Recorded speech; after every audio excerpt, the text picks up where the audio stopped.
Hey everyone, and welcome to the All Elite Zone podcast on YouTube and Twitch. We're here with AEW star Buddy Matthews, member of the House of Black, uh, been all over the world.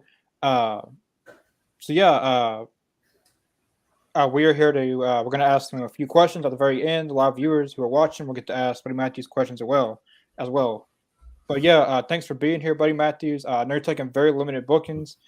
So yeah, the first question I got is how did you get into professional wrestling?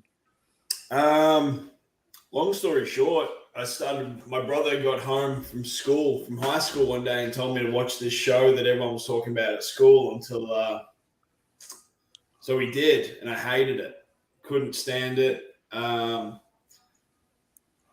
And then the next week he came back up to me and goes, all right, apparently last week was shit, so let's watch it again. I didn't want to. I was very hesitant. And then before you know, next thing you know, I fell in love with it, and here we are today. Yeah. Chris? Buddy Matthews, my name is Chris Downs, and also since today's Mother's Day, my mom is a big fan of yours and all that. Oh, I find that hard to believe, but I'll take it. And my question to you is, and I know you're an under AEW contract, but when you were in the WWE, why did they change your name to Buddy Murphy to just Murphy? At what time? Which time? Oh boy, I don't know. Well, as I said, when you're back in the WWE. Yeah, I got switched twice. I got switched when I was in the tag team, and then I got switched when I was with Seth. Yeah. So the first time, Blake and Murphy just seemed better. It was just easier. It was based off Hunter's pitch, because when we're gonna. So we all know what BAMF stands for, right? Right. Well, so that was Hunter's pitch of us, was that we look cool, so we're badass motherfuckers. But he couldn't copyright it, so we're going to be known as BAMF. So we kind of ran with BAMF for as long as we could. They couldn't get it copyrighted, obviously. So, but when we pitched we pitched a big character for me and Blake, and we did it with Alexa in it too. So it was BAMF, so Blake, Alexa, Murphy Factor. So badass motherfuckers. And then they couldn't copyright that. That didn't go any further. And then we just became Blake and Murphy, and then Blake, Alexa, Murphy. And then, and then the other time with Seth was, it was interesting. So I joined Seth, and I felt like it was my actual idea, because when Seth was the Messiah and I was his disciple, I liked the fact that I could sacrifice something for him. So then I'm more of a dick, more of an asshole. Like I'm so under this guy's spell that I'm willing to give away my given name. So I just like that as a part of a story narrative, which that was never ever explained. And just I'm a very detailed person, and in AEW you see that more. Malachi's the same, very detailed. We're so into the details that people don't even pick up on, that we are putting in there. But it was a small detail. Like I qualified for the Royal Rumble in 2019, I think. Yeah. No, 2020. I qualified for the Royal Rumble, and next thing you know, I wasn't in it, and there was no explanation of it. So I said, can we at least make an explanation of that I gave my spot to Seth, that he's manipulated me to give him my spot, just as like a little character narrative and a story block that we could play into, that I was sacrificing all these opportunities for him. So, but through deaf ears, didn't get anywhere. So you can only do what you can do, and play the cards you've been dealt. But yeah, that was why I wanted to go back to whenever you won the tag team championships in NXT with Blake, becoming the first Australian to wear gold in the WWE. Can you tell us how you felt making history? Um, I didn't really take the NXT tag titles. Like it was cool. It's like obviously something that's like it's behind me. I don't know if you can see. It's at the bottom there. It's something that I hold. It's definitely an achievement that I hold close to myself. But the NXT tag titles wasn't my everything. I felt it was Hmm. the title that I held.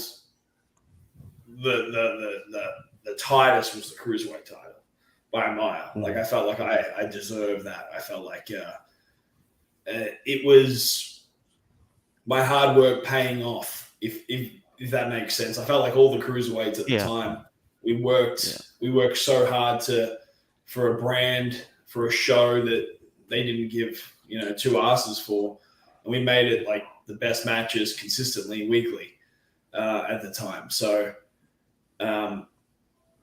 it was just like this proud moment, so to speak, because I'd put so much effort into it. I was on the chopping block more times than I could count in NXT. I felt like the NXT was more where you've come from, not necessarily on ability to an extent. You know what I mean? It was more what was your popularity on the indies in NXT. It started to turn into that. And that wasn't my thing. I wasn't a popular, like I was on the Australian wrestling scene, but that's not a scene. It's basically nothing. So, especially at that time. So, I came in as a fresh guy, had success, but that wasn't what they were kind of looking for. It wasn't this success that the crowd was looking for because I wasn't an indie darling, as some people say.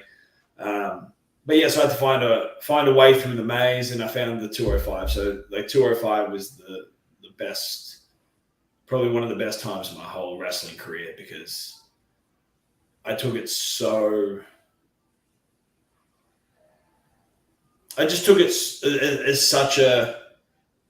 I can't even put it to word. It was just such. It was my main project, and I put everything into it. So it was just my everything. So. And it gave me the opportunity to be seen by different eyes, and then took me to Raw, SmackDown, and Paul Heyman, and then create a name for myself and show people what I could do outside of the reins of NXT. And when I had a little bit of creative freedom to myself in matches that I could produce, and showing the world that was the biggest chip on my shoulder, was that I could actually work. Yeah, that was good. I always liked 205 Live. Well, when guys like you, Pac, Hideo Itami, or Kenta, Tony Nese, and all you guys were there. But yeah, my next question is, how do you feel in AEW right now? Like, are you happy with your run, or like how's everything going doing AEW? Yeah, it's great, man. It's obviously I've only been there for a few months now, but I'm in the House of Black, which is also it's fun. The guys are awesome. I would like to, eventually, like at this current time, like I want to get a couple more matches under my belt, in tag team and singles. But loving the trio stuff, I think that long time storytelling is a lost art. So like if we can bring back that long term storytelling and tell some awesome stories and then have an awesome blow off match, like that's what we all kind of want. So, but loving the House of Black stuff, getting to work with new talent that, I haven't crossed paths with. So that's always fun. And yeah, man, like it's early days. So very excited for the future. It's an awesome place to be. Guys are awesome. And man, like the ideas of the matches, the potential matches that I can have, excites me. So, yeah, man, it's early days. Yeah, and it was previously noted that AEW trios titles were made, so I'd definitely like to see the House of Black be trios champions one day. Yeah, Well, if we win them, no one's taking them off us. yeah. They're too powerful. Chris. I remember it was on I remember October 6, 2018, which is my birthday. I remember you were in a match against Cedric Alexander, I think, for the Cruiserweight Championship in your home country of Australia. And the question is, how did you feel winning that champion in front of your home country? That was probably the most surreal thing I've done in my career. That was all the hard work paying off, and I'd heard that there's a theory that I say in wrestling, until it happens, it's not happening. So even leading up, when they're like, all right, this is what we're going to do. All right, well, I'll worry about that then, because the amount of times that I've been promised things and was told things that didn't happen, it's just, you can't be offended by it if it doesn't happen. It's just nature of the beast. So, so when it actually happened and it was 1, 2, 3, it was probably the most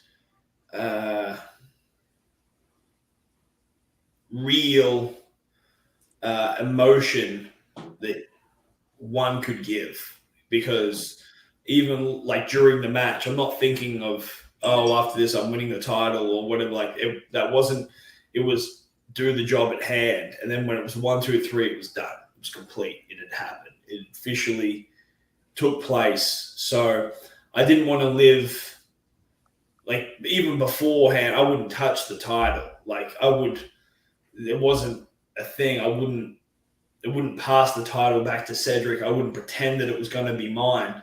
It's just like this thing that I think that is in wrestling. You just don't do it. You don't play with titles that aren't yours, or touch them, or joke around with them. It's like this sacred thing. So I wasn't like celebrating before it. It was until the job was done, it wasn't happening or wasn't real. So after the 3, that was genuine emotion on capturing something that I worked hard for.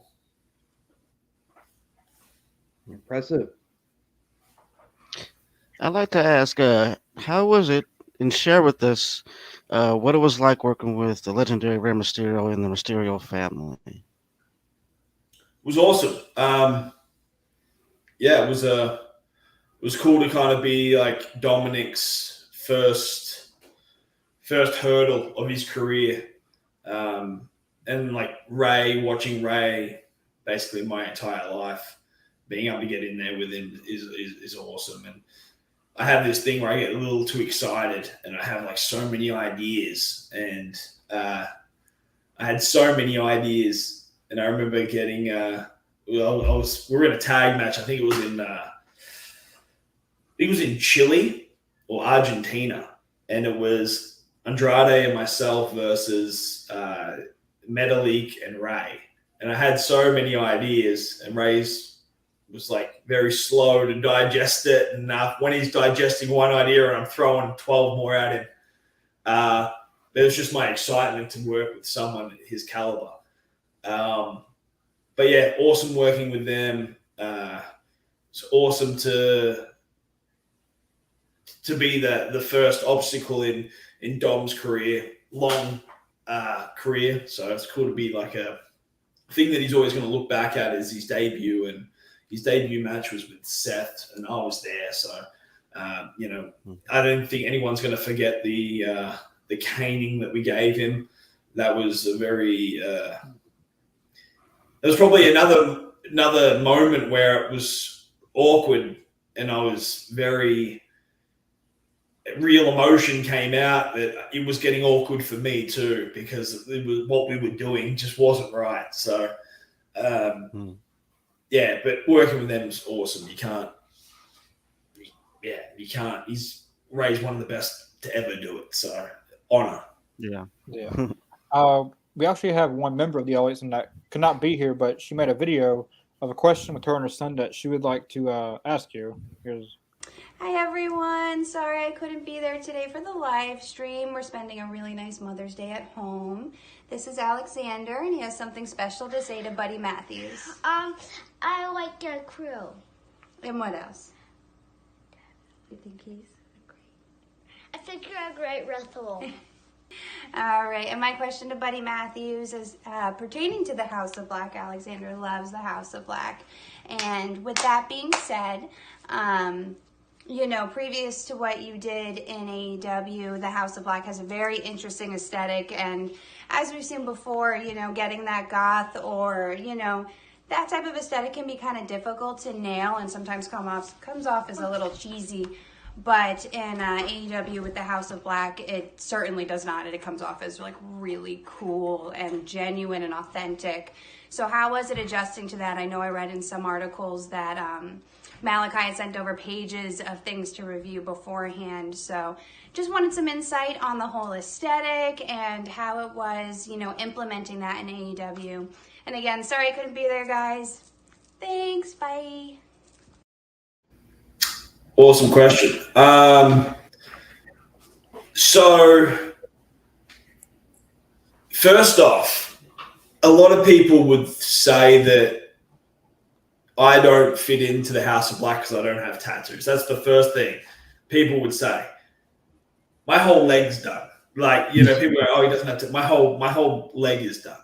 So you just don't see that. So a lot of people just go look at the aesthetics and go tattoo, no tattoo. He doesn't belong. So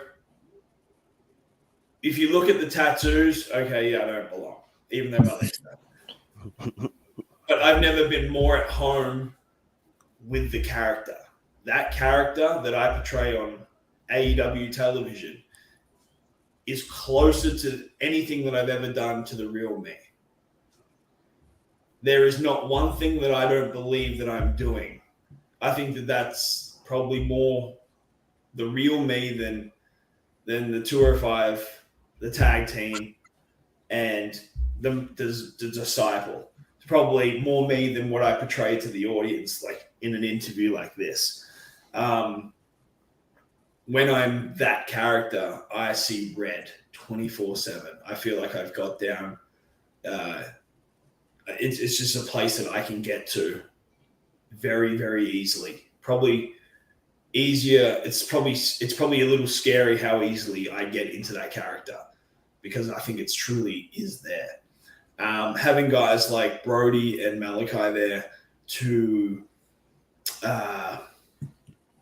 guide me when it comes to the aesthetics is awesome. And it's not like they guide me. If I have a question, I'll ask it because there's no better person to know the aesthetic than Malachi. He is that 24/7. There is nothing pretend. There is nothing fake.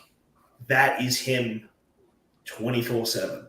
So, but I don't want to be him. I don't want to be Malachi. I don't want to be Brody. I want to be my own member. And I'm the little fiery pit bull that will rip your head off as soon as I get a shot. You know what I mean? So, and Malachi is very slow. He's very precise. He's very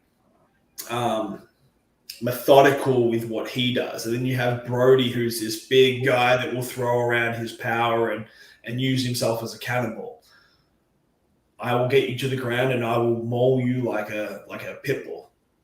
So we all have our own aesthetics within the aesthetic of the House of Black. So, you know, I'm just fortunate enough to work with two awesome professionals, two guys that I can go to if I have a question. And that goes vice versa with Brody talking to us and Malachi throwing stuff at us. Like we are a circle and we are very, very close. And I think that shows when you see the aesthetic. When we walk out, we are walking out as a unit. And that is everywhere. We travel together. We are backstage together. We get changed together. We go to the gym together. We are what you see. And I think that's why it comes across as very authentic on television. That's very great. Her son Alexander is a very big fan of yours. She sent me like his he when he watches you guys on TV, he goes nuts watching the House of Black. But my next question is, you previously said that you'd like to go against Kenny Omega in AEW one day. Is there someone else in AEW besides Kenny Omega that you'd like to go against one day? Man, there's heaps. Off the top of my head, Hook. I would love to get in there with Hook. The Young Bucks. There's so many. I Who like was to I see thinking about the other day who would be awesome? Wheeler Yuta would be good. Sorry? Wheeler Yuta would be good. Yeah, like Mox, like Brian again, like you have Tony again. Man, there's so many guys that I haven't even stood in there with that are awesome matchups. Like me and Phoenix singles, me and Penta singles, me and Puck singles. You know what I mean? Like these excite me. So, but like when you look at the newer guys, like like Hook, you know what I mean? Like it's just it's exciting no matter which way you want to look at it. Like just the wrestling or tying in a cool little story. Like it's fun, right? So that's what we're all here to have is have fun and make entertainment. Okay. Is it my go? Yeah. Okay. All right. This is all right. I just thought of something, and this is a question, but it's not a wrestling question. But so my question is to you, buddy, or Buddy Matthews or Mr. Matthews, whatever you like to be called. Do you know in your home country, and I'm not trying to be offensive, but do you know any celebrities in Australia? Do I know any celebrities? Non-wrestling it could be anybody. Like, for an example, former professional wrestler and actor Nathan Jones. He's from Australia. I've never met him. I know of him. I've never met him. Right. But yeah, no, there is. I'm from a little town in Melbourne, so it's pretty far between when you're looking at celebrities of Australia. So if there's any celebrity from Australia, they're most likely in the US. So to answer your question, no. Will you take us back to the times where you were at Japan shows? I mean, I remember not too long ago watching the match with you, I believe Okada, I think it was, and banger of a match. Can you tell us your experience with working Japan shows? It's a different style. I think that a lot of people, like I got online that a lot of people would say that I'm a very New Japan style. And I never really understood that kind of phrase because I never worked in I worked in Japan once on an NXT show, but it was a completely different style than what I'm used to. But the only way to grow in life when it comes to wrestling, business, like personal, like you need to be outside your comfort zone. It's the only way you can grow and learn. And it's the people that don't want to grow or learn or are so like pig-headed, you know what I mean, that they want to live in their own bubble or be a big fish in a small pond, that are going to continue to be a big fish in a very small pond, where I want to be the best that I can do and the best that I can be in all facets of life, whether it's in the gym, whether it's my fitness, whether it's renovating my house, whether it's wrestling.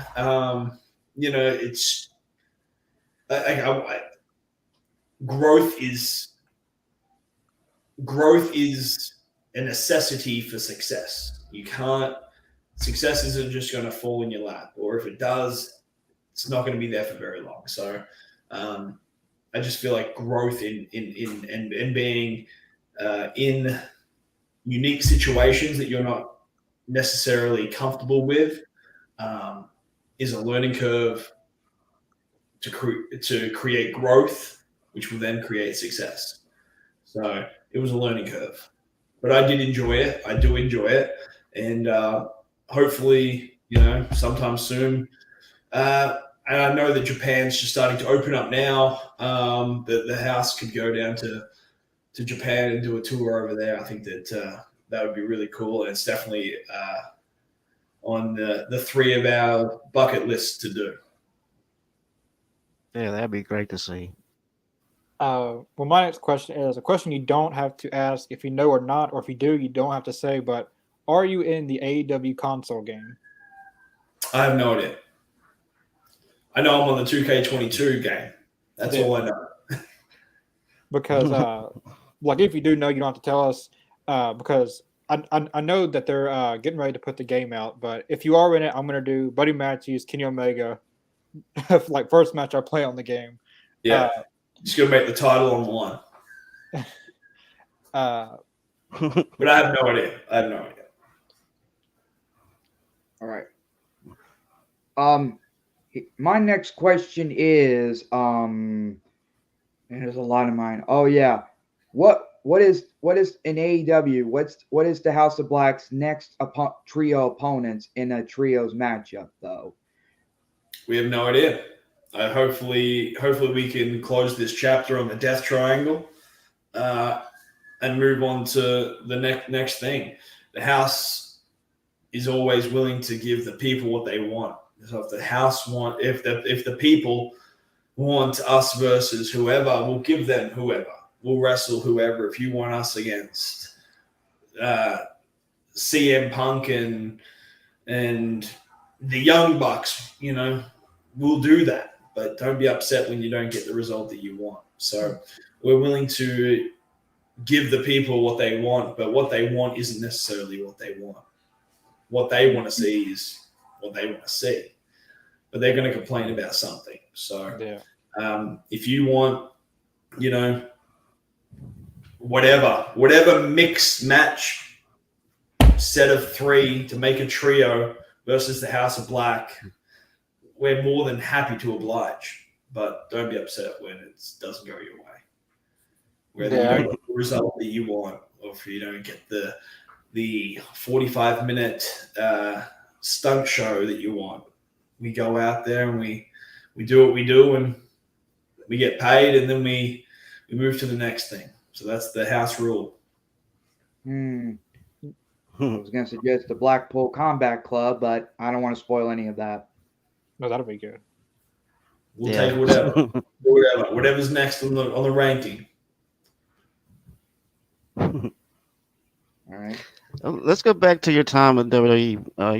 I want to ask about like your first impression of Vince McMahon himself.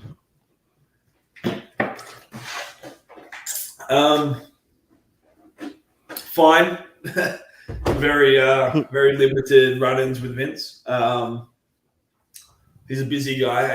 I get that. So yeah, not many personal run-ins with him. He seemed to have maybe two sides of him. He had a business side and a personal side. I think business side shows more than anything. But every time that I had a thing with him, it was fine. There was, nothing bad, nothing good. It was a meeting. It was you know what I mean? There was nothing negative about it. There was nothing positive about it. It was just, what I needed to know at that time, whether good, bad, or indifferent. And I took that, whether it was a way to, whether it was criticism on something to do, or whether he liked something that I did, or where I was going in the storyline on how he wanted to be portrayed. So it was just a conversation. It was, but he's a busy guy that has a lot of things to do. So I'm not offended by anything that he ever said. I want to know stuff so I can become a better performer.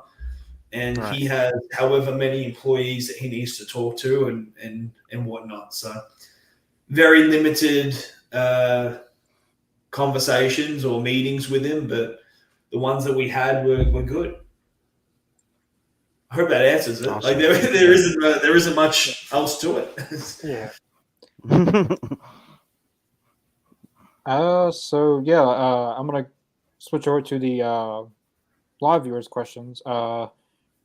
Logan James, how do you feel about NXT 2.0? I don't watch it. Yeah, I feel like that's a lot of people. I don't watch anything.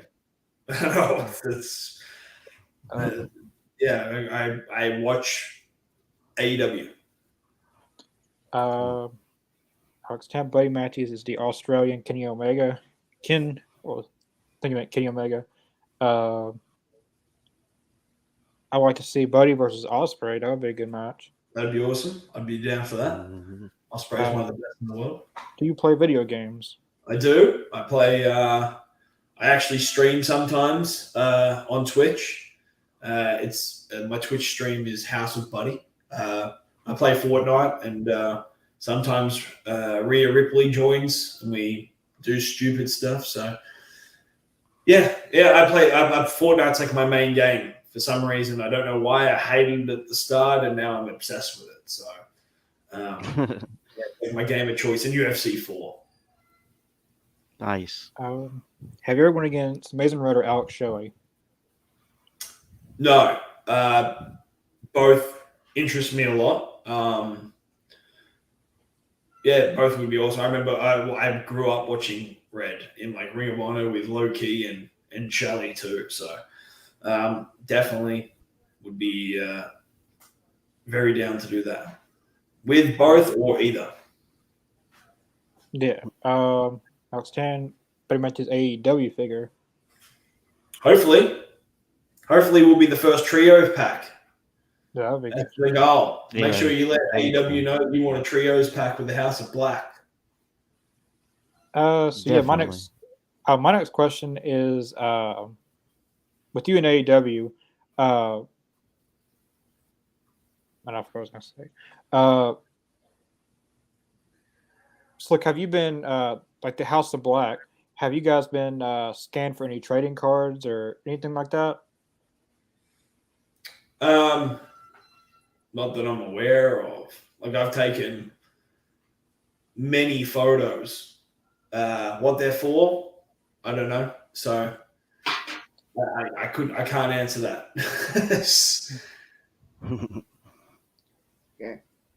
All right. So my next question is and I'm going to take it on Connor's word that you don't have to tell us that right now, or as Mr. Jacobs would say, spoiler, but no spoilers. But so what is the current, or what's the update between you guys and Julia Hart? You don't have to say anything at all if you don't want to tell us to. There is no update. There's what you saw on Wednesday was what I saw. Well, alrighty then.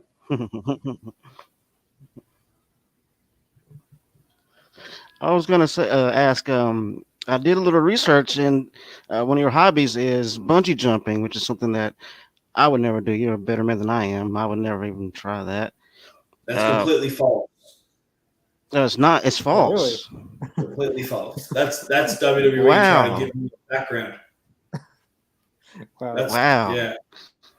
Did it say that I was swimming with great whales too? You said basically it was saying that you also do rock climbing and stuff like that. Also, that's false too. Wow. That's WWE for you guys. That's them Wow. trying to give you. That's them trying to give a background. Ouch. That's what they thought Australians do. That's yeah.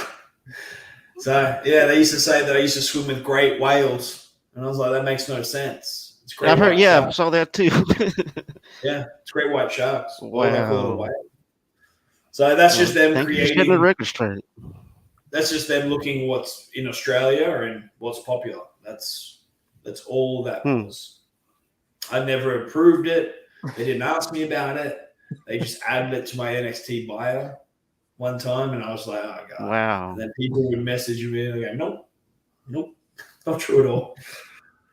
Uh, So my so, mother fell for that a little bit.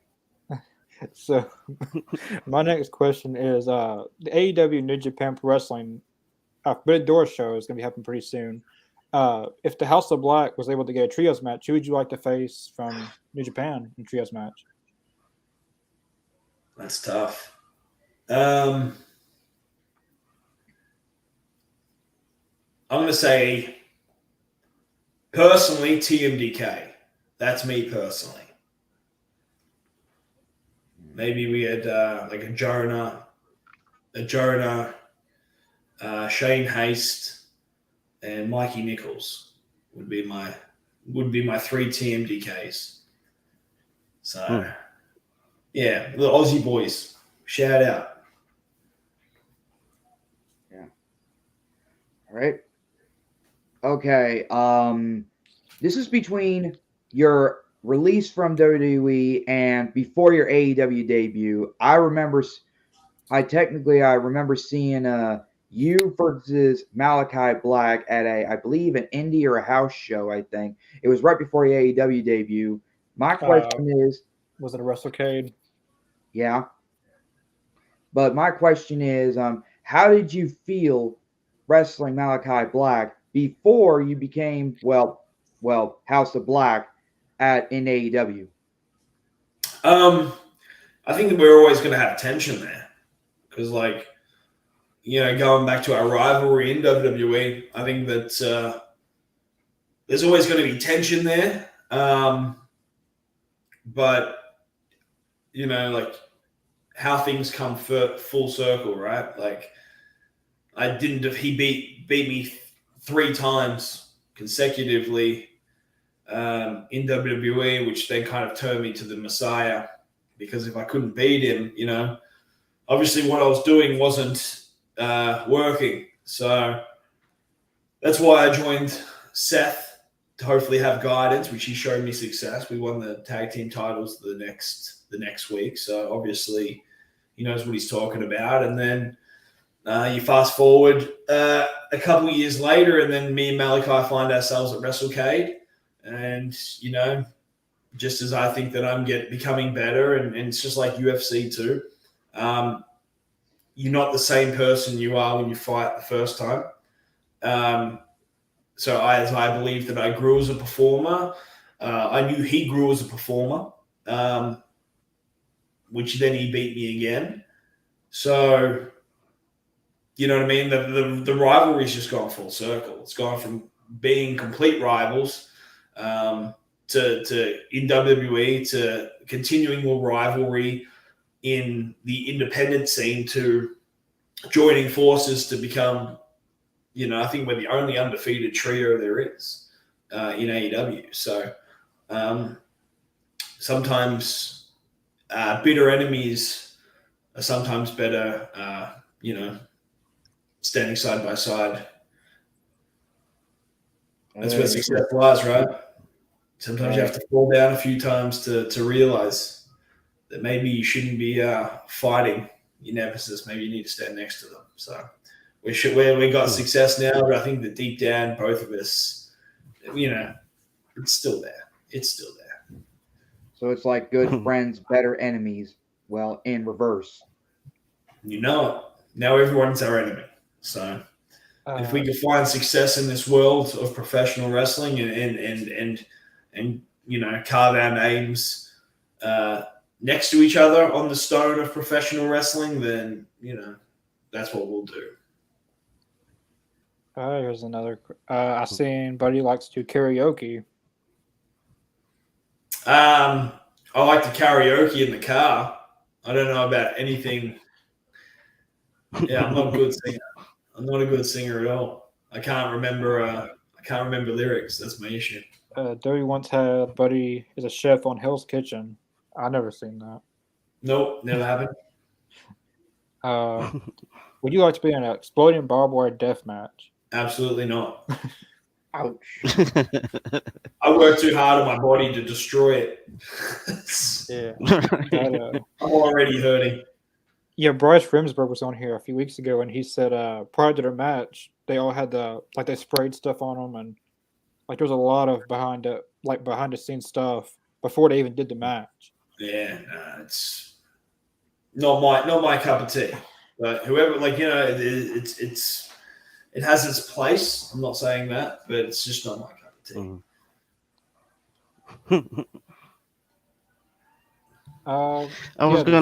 Wanted to ask about injuries. How many have you had, and what was the worst one you've had? In my NXT run, when it was like my first or second match in NXT, I broke my jaw and I had it wired shut for 4 months. That was pretty bad. That was like my first broken bone. And then the end of last year, I tore my quad, and in a match with Malachi. Ouch. And it didn't require surgery, which was great. But I was trying to wrestle on it and whatnot. So I was very limited, but I got through it and I did my rehab and whatnot. So I think it's pretty good now. So yeah, that was over Christmas. That was like in December. I tore my quad, so it took me out for maybe like 6 to 8 weeks. So yeah, little things. I'm hurting.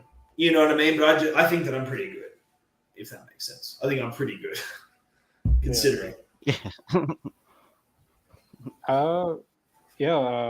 Almost 45 minutes. Don't want to take too much of your time, but thank you for being on here. I know you're taking very limited bookings. It was very great to have you on here. Maybe one day in the future we'll have you on again. But one day, hopefully, when you're on here again, you're trios champions. The House of Black is. Well, yeah, I got plenty of space on the wall. So once I'll put a little trios title there, and then whatever else I collect in the meantime. But I appreciate you guys having me. It was a good chat. Off to do one more of these bad boys, and then relax for my weekend. Yeah. But yeah, thanks for coming on. For the live viewers, we'll be back tomorrow for another live, the best of live reaction, whatever we do. But that was pretty much it for this interview. Again, thank you, Buddy Matthews, for making this happen. But yeah, we'll see we really you guys. do appreciate it.